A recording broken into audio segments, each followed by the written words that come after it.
transitions with peace and presence. Please join me in welcoming Michelle Khoury.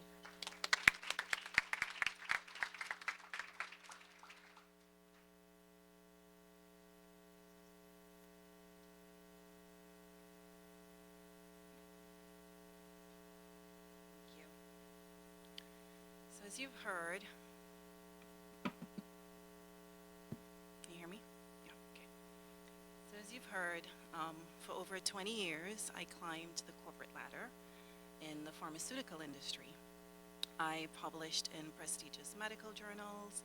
I rose to executive level, managed global teams and multi-million-dollar budgets. And, okay, sure. It's up to you. I think it was, yeah. How's this? Everybody good? Yeah, okay, good. And, you know, the relentless juggling that I had to deal with through that, you know, navigating workplace biases and corporate demands, the raising 3 children, trying to keep a household together, eventually it all catches up with you because you're trying to be everything to everyone. And for me, that meant landing in the hospital with heart issues and a diagnosis that requires me to monitor 3 times a day, at least. And, you know, that was not my lowest moment at that point. That moment came 1 year later when, at an annual pediatrician's visit, I was informed that my daughter, my eldest daughter, who was 15 years at the time, had attempted to take her life.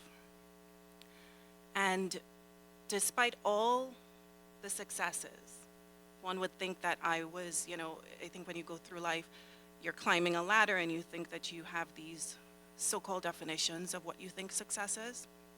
But despite all of that, all of those achievements, I didn't even see it. I missed all the signs of not only my health deteriorating, but of my child struggling. And at that point, I considered myself failing at the very thing that mattered most in that moment, which was being a parent.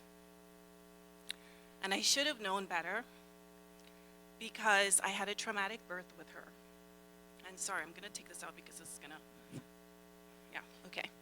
I should have known better because I had a traumatic birth with her. And that experience had left me feeling powerless, and I started practicing yoga when I was pregnant with my second. And with my third, I integrated more mindfulness techniques through visualizations. And those practices transformed the way that I carried about myself, not just for those births, but life in general. But as you continue the grind of the corporate world, along the way, I disconnected. And so when my eldest daughter walked out of her first therapy session, she said that they recommended that she try yoga. And she came out and she looked at me and held my hand and looked me in the eye and said, "Mom, you know this, you're trained in this, maybe it's time for you to use it to help others." And that's when it hit me. That's when I realized that I needed to redefine what success looked like in that moment. It was no longer about climbing the corporate ladder, but about serving deeper. And so that's what I did.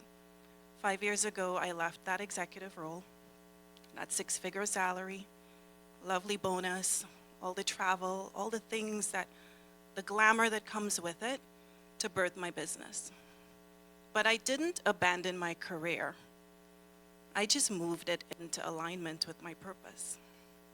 Because when you realize that external validation creates this disconnection from who you really are, you can invest more time in practices that bring peace and presence.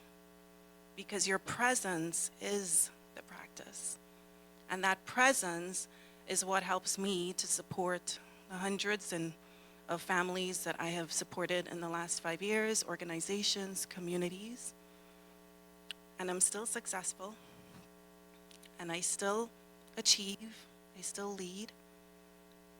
But now I do it in something that's rooted in purpose, something that sustains me. So here's my invitation.